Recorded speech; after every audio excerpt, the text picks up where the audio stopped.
All right. So today we're talking about everything you need to make money online.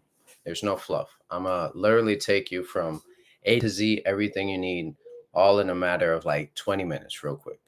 And so, fuck introducing myself. I'm just some random guy on the internet, but hopefully you can use the words that I'm saying to help you elevate your life in some type of way.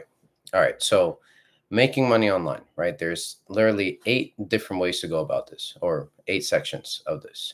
So first is, what platforms should I do outreach on? What can one client do for me? How to make money with social media marketing or with graphic design. Then we have, what is marketing, what is sales, what is onboarding, low ticket versus high ticket, and then we're going to recap it all again. All right. So what platforms, and this is, there's going to be no necessarily any depth involved when it comes to me explaining all this stuff. It's just going to be me like rapid fire and this stuff, if you will. All right. So what platform should I do outreach on?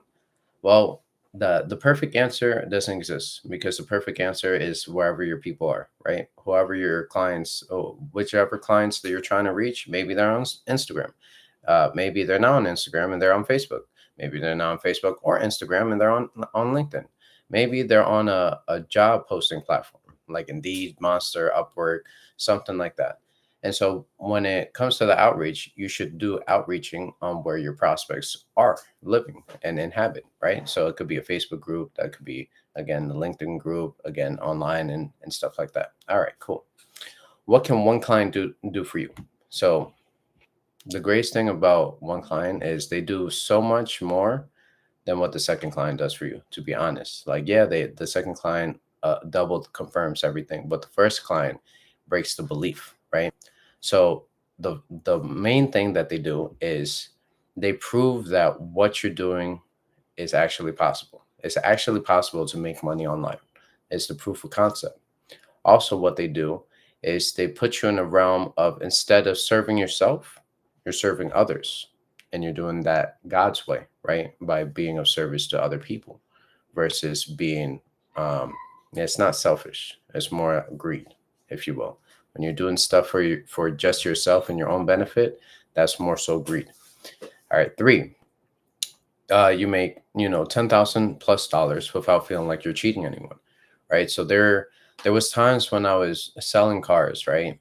And when I was selling cars, it's like there's certain cars that I'm like, yeah, don't touch them shits, right? And so then there's other cars that I'm like, hey, you could touch those.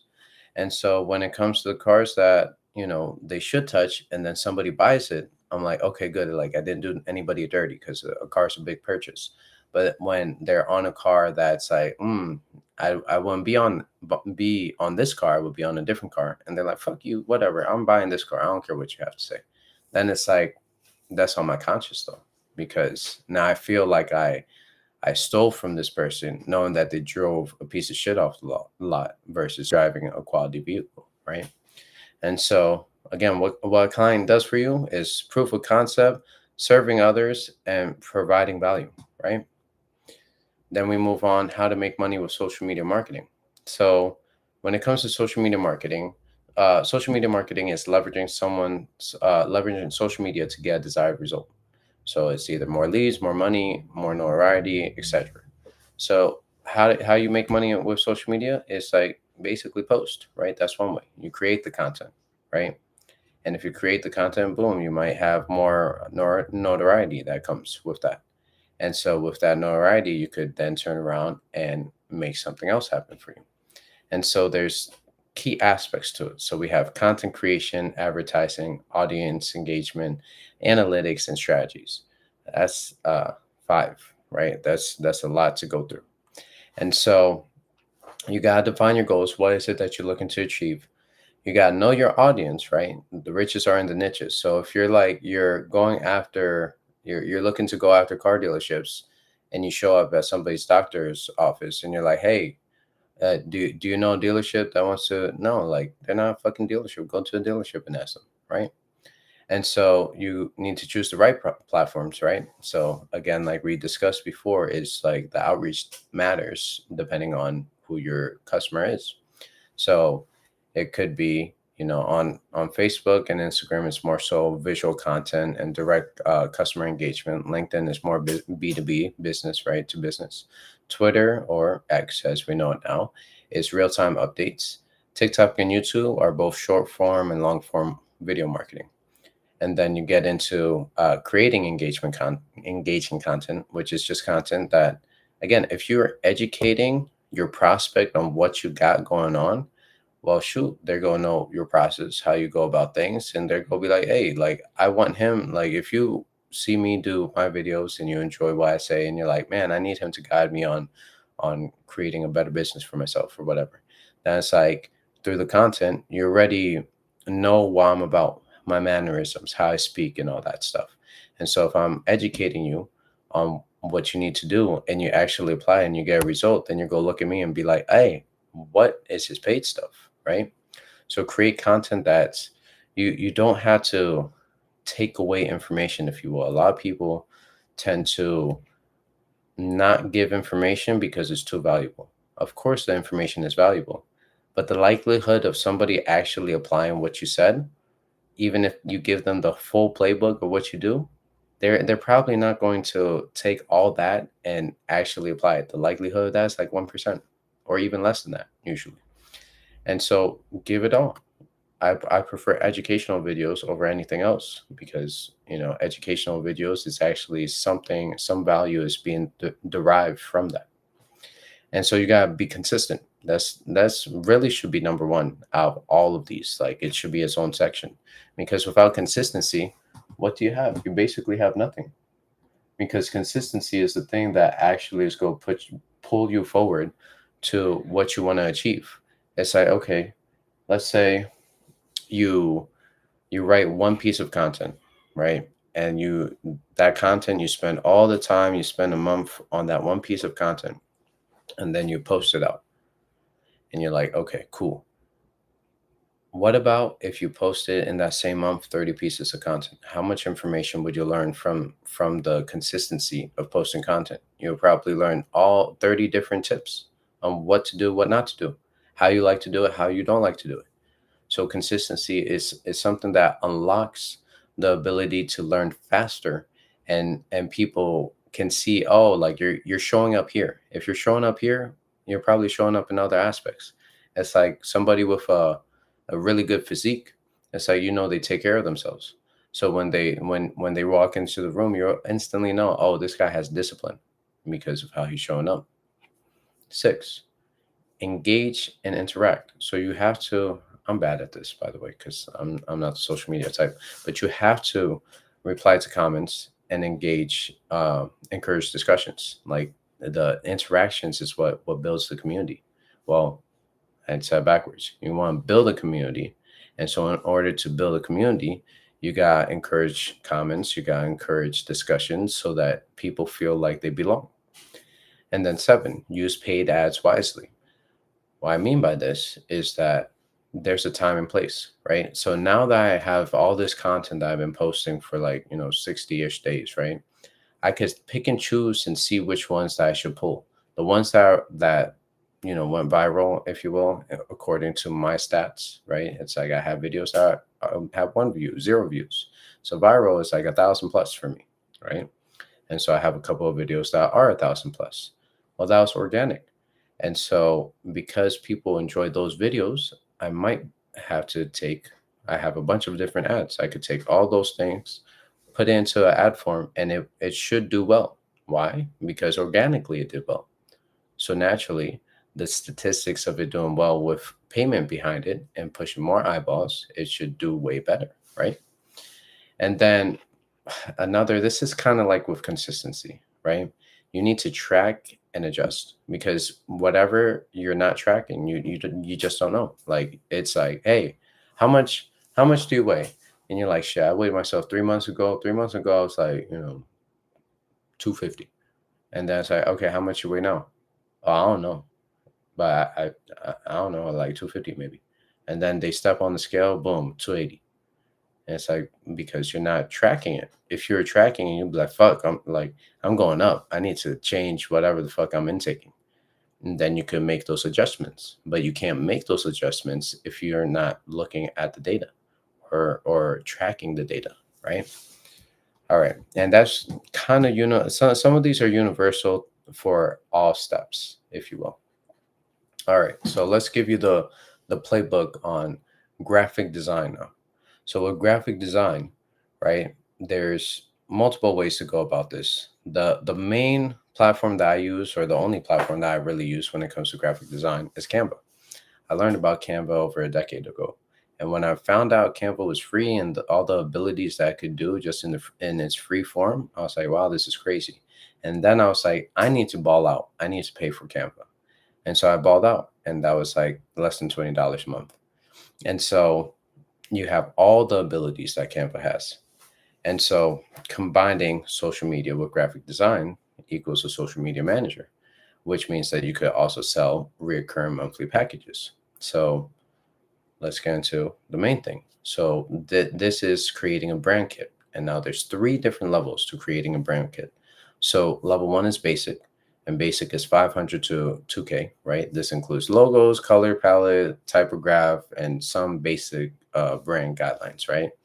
Then everything that I'm saying above includes everything below. So basic is included in all the levels I'm going to talk about. And then there's only 3 levels. So the 3rd level encapsulates 1 and 2, and then 2 encapsulates 1, right? Okay. Intermediate is 2,000 to 5,000 and includes all basic plus additional assets like business cards, designs, social media profile, and banner templates. And again, some guidelines for brand voice, right? And then premium is 5,000 to 20,000 plus, because again, it all depends.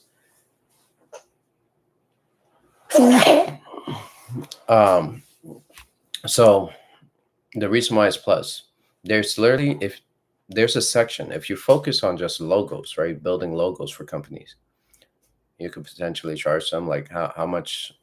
Maybe I should look this up. Let's ask chat right here.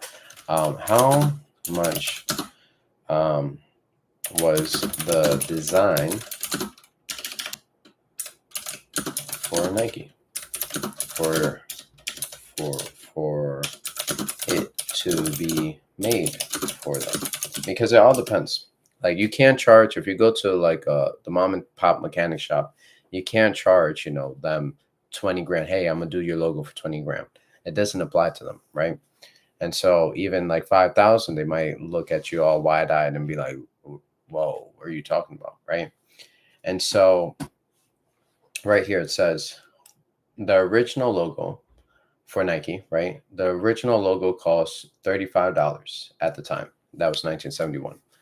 And then what happened later in 1983, when Nike was already successful, co-founder Phil gifted Davidson, which I'm guessing was the maker. Yeah.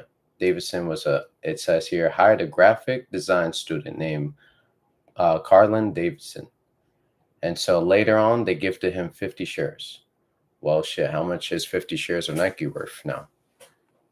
Fucking a lot of money.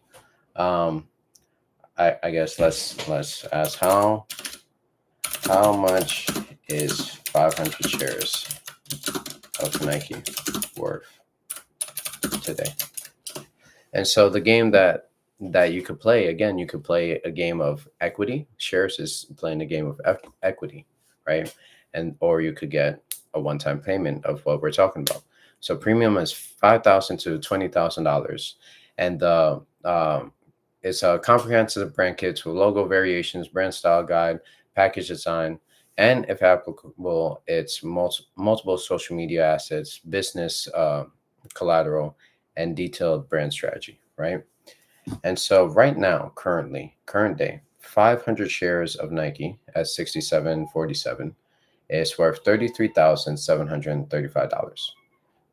That's what this dude, if he kept it, I don't know if he kept it, that's how much he got right now. And so that's pretty impressive off of one graphic design deal, right? So let's talk a little bit about how to make money now, because it changes. right? Because you find out information and you're like, oh wow, this is a game changer. So the way I would do it now, I will pull up the whiteboard, but we got still a bunch to get through. So the way I would go about it now is the objective is to remove your time and fill it with assets, right? Because what I've come to realize is the concept of time doesn't exist. Time is not the metric that we should be measuring. When we're, in a gathering or celebrating a birthday, we're actually spending force with somebody. We're not spending time, right? We're not sharing time. We're sharing life force. Because guess what? This 30 minutes or whatever that you're here on this video, you're sharing life force with me. And I truly appreciate that because, you could share your life force with anybody else, but you decide to share with me because at the end of the day, this 30 minutes is gone, right? That's your life force energy because you don't get it back, right? You don't get another 30 minutes. That 30 minutes is gone. So the objective is making digital products because digital products, or it could be physical products. Like again, this book is physical. And what happens with a book is that when you create a book, it is a lot of work. Don't get me wrong. Creating a book is a lot of work. You have to, create the concept, and this is, I don't know, like 140 pages or something like that.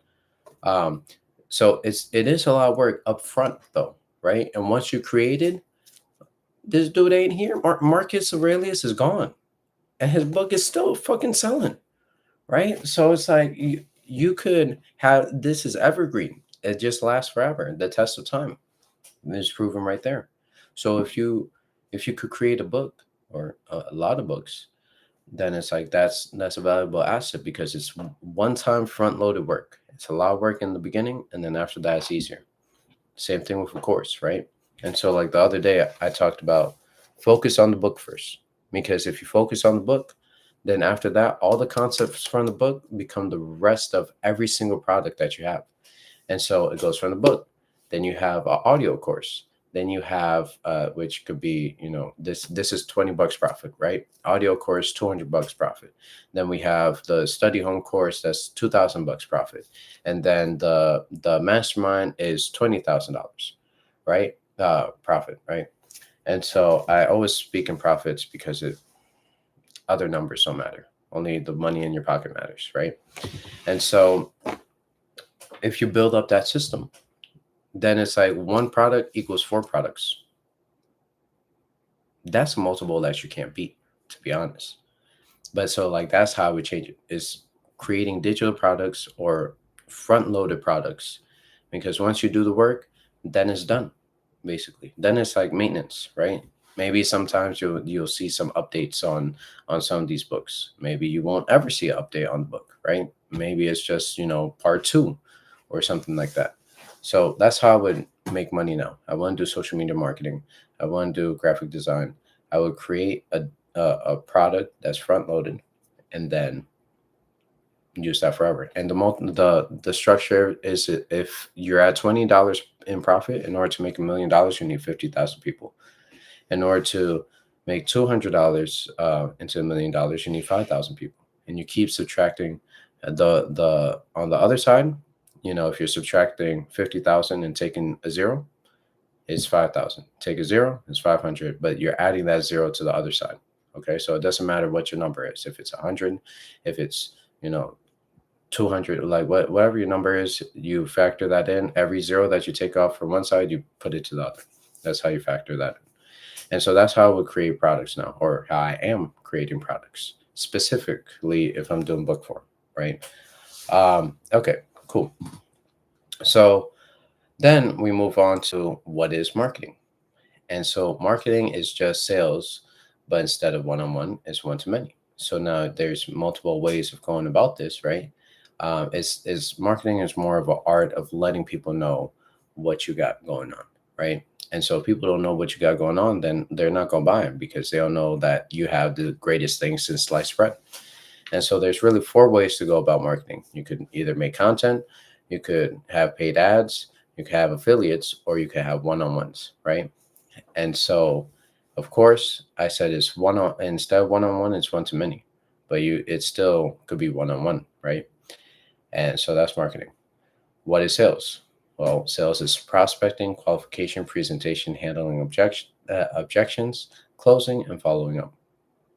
I don't know if that was, I didn't have enough fingers.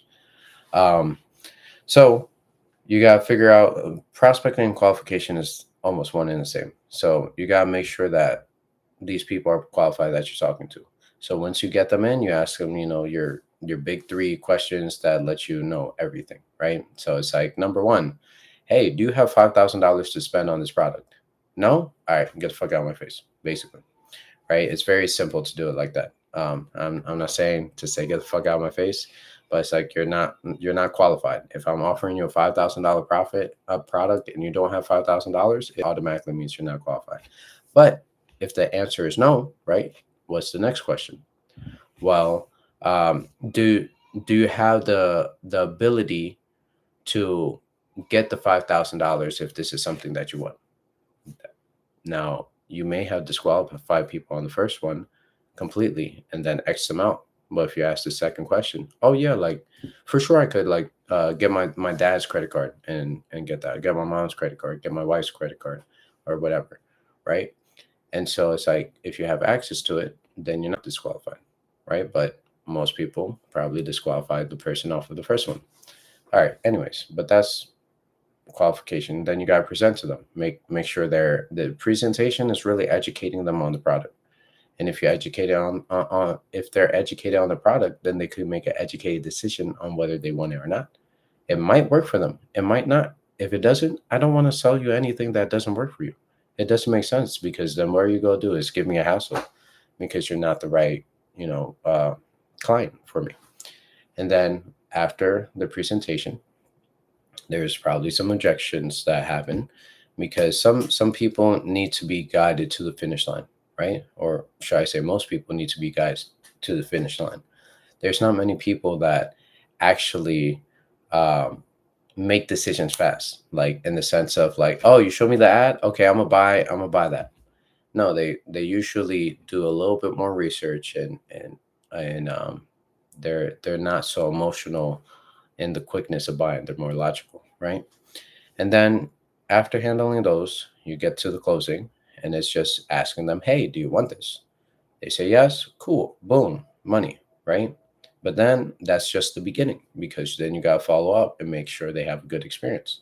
And so the easiest non-scalable way about going about that is to go ahead and just send a handwritten note and be like, hey, thank you so much for buying this product. I'm so appreciative, blah, blah, blah.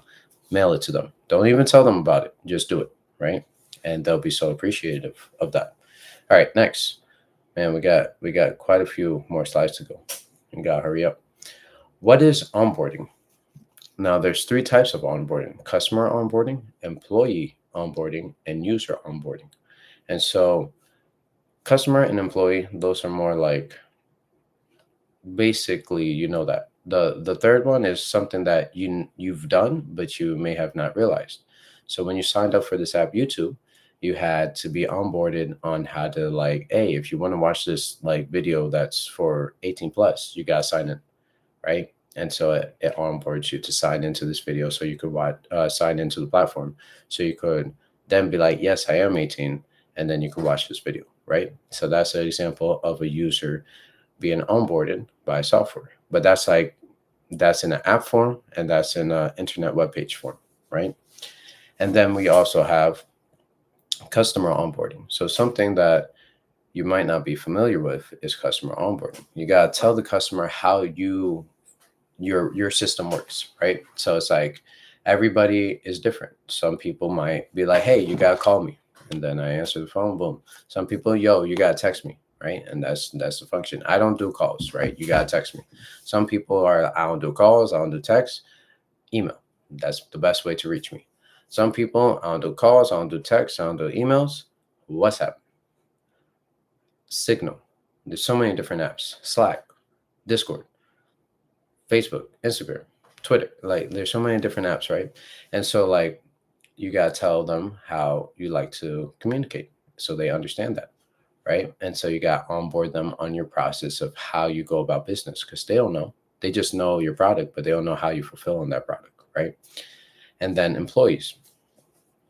Employees, it's the same thing. You have to have a manual for your employee to get the same result that the previous employee got. It's like there's only one way to take off a bolt in a car. You get a ratchet, you get a wrench, and then you crank that thing lefty loosey. Usually, there's some bolts that are special and they're not lefty loosey, and so those are uh, a doozy when you enter those. But so, anyways, lefty loosey. So boom, you go to the left and it loosens the bolt. It's very simple, but it's like you gotta explain it to them, right? It's like, okay, that's the process, but let's explain it in detail now. Well, first, in order to do this process of taking off the tire, you have to look at which side is the tire that is your problem that you want to take off. Okay, you decided that. Now you got to get the jack. Now you got to get the jack stand. If you're in a shop, now you got to put it on the lift, right? And now you got to factor in, where do these arms go so I can lift this car up properly. And so, boom, now you got everything in place. Now you're lifting it up, whether it's by, hand jack or floor jack or a lift. And so, boom, you got to lift it up. Now you got to factor in what size fits here. Okay, is it 20 millimeter, a 19 millimeter, a 21 millimeter, 22, 17? There's many different sizes out there. Figure that out. Okay, now I got the right socket. Now you got to figure out what is the right tool to take this off. So you can take it off with a ratchet. You could take it off with a breaker bar. A wrench would probably be complicated to do that with. Or you could grab an impact gun or an air impact. And then boom, you take it off, and now you got to repeat that process and take off all 5, all 4, all 6, or however many bolts are there, and the lug nuts are there. You take that off, and then now the tire dangles a little bit, and now you got to lift the tire, boom, and take it off. That was a bunch of steps that you probably didn't think about, really. So everything has its steps. So you got to guide people through your steps, right? Employee, users, or customers, right? And then that leads us to the final thing, which is low ticket versus high ticket. Now, they both have a place in your business. Let me tell you right here from the start, use both, right? Because both is a superpower.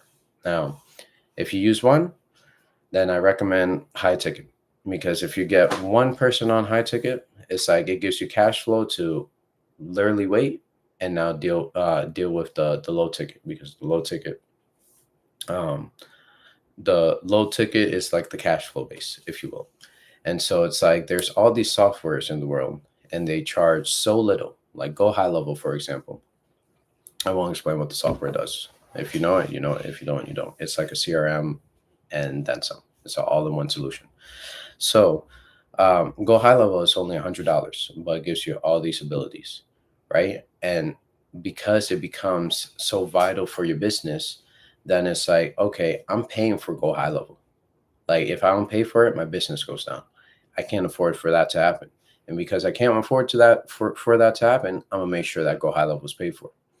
And so it's like you need to make your low ticket that sticky too, preferably reoccurring. And so it's like if it's so sticky that they don't want to, if they pull away, then their business shuts down and it's garbage. It's like, wow, that means that you have an important piece of a service, if you will, and so, or a product.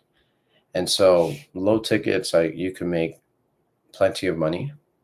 Again, the example that I have here, I had one customer. The low ticket actually paid more than the high ticket customer. And the reason why that is because the low ticket customer never wanted to leave.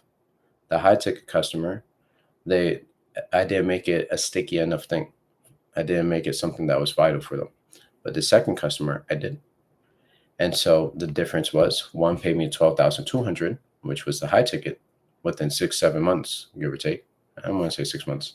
And then we have the low ticket would pay $14,000, and that $14,000 was throughout years, right? but they never wanted to leave. We had to fire that client instead of the client firing us. That's a different position to be in. But that's basically how to everything you need to know to make money online. No fluff. We've made it 30 minutes ish. Just to recap real quick before I get off, is that each platform has its objective. Use all if you can, because it's free, number one. Number two, you're one client away from making 5 figures. No lie. Those 2 clients made me 5 figures. One was like maybe 2, 3 years. The other one was 6 months. Less than that, because again, one was 14, one was 12,000. So give or take, right? Really take. But 3, social media marketing is becoming a business necessity, because businesses, like, yeah, you need a website now, but you also need to be on social too, because your personal brand matters as well. 4, graphic design is only an app away. All you need is one app and you're good to go, right? And well, you need a phone, right? You don't need any complicated hardware, a laptop, a supercomputer in order to start doing graphic design. All you need is your phone and an app. And that all could happen today. Within the next 30 seconds, you could download Canva. 5, marketing is sales, but one to many. Make yourself known, right? Make sure people know about what you got going on, because if they don't know, then they can't buy, right? You could be the greatest, like, you could literally be the person that if they talk to you, then they'll be a trillionaire, the first trillionaire, right? And it's like, but they don't know that. So maybe you should start speaking and letting people know that you have that capability, right? Sales is marketing, but one-on-one, right? And so it's like, it's marketing because marketing, you're educating the prospect. And sales, you're doing the same thing. You're educating the prospect, but in real time, to convert them into a buyer. And the best part about sales is, like, you get to handle it all right then and there, right? And so it's like, okay, what is your concern? Oh, the price. Well, yeah, of course it's expensive. I mean, if it wasn't expensive, then you want to pay attention to it. Okay. Well, yeah, that makes sense. All right. Well, I don't have time for it. Well, life only gets busier. It seems like back in the day, the .com bubble, it was like, oh, like, life wasn't that busy. Then boom, social media entered. Then boom, AI entered. Now we're going faster and faster and becoming more productive. So do you think that really time is going to be something that we ever have more of, or is it going to just be like we become more busy? We become more busy. Then so you got to factor in how to do it when you're busy so that you can do it when you do have time. Onboarding. 7, onboarding. That equals just customers' long-term satisfaction, because you gave them the blueprint of how you do things. So then when they do things outside that scope, they know that they're at fault for how they're going about it. And then lastly, low ticket versus high ticket. Which one is better? I don't know. That's for you to decide which one is better for your business. But I recommend that you use them both, because honestly, why not? You have a low ticket, you can feed the ones that are lower than the ones that are able to afford the higher services. You help everybody. Well, that's been the video. Again, not again, because I never mentioned my name, because it was irrelevant until now. My name is Manuel Velasco, and sometimes I speak about some cool stuff on the internet, and sometimes I speak about a bunch of information that I have that allows you to increase your sales to a different level. So hopefully you enjoyed this video, and if you did, don't forget to like, comment, share, and subscribe, which I know you enjoyed because you made it to the end. Like, this is one of the longer ones. So I appreciate that. I appreciate you, and we'll see you tomorrow at the same time, 8 p.m. Central Standard Time. Peace.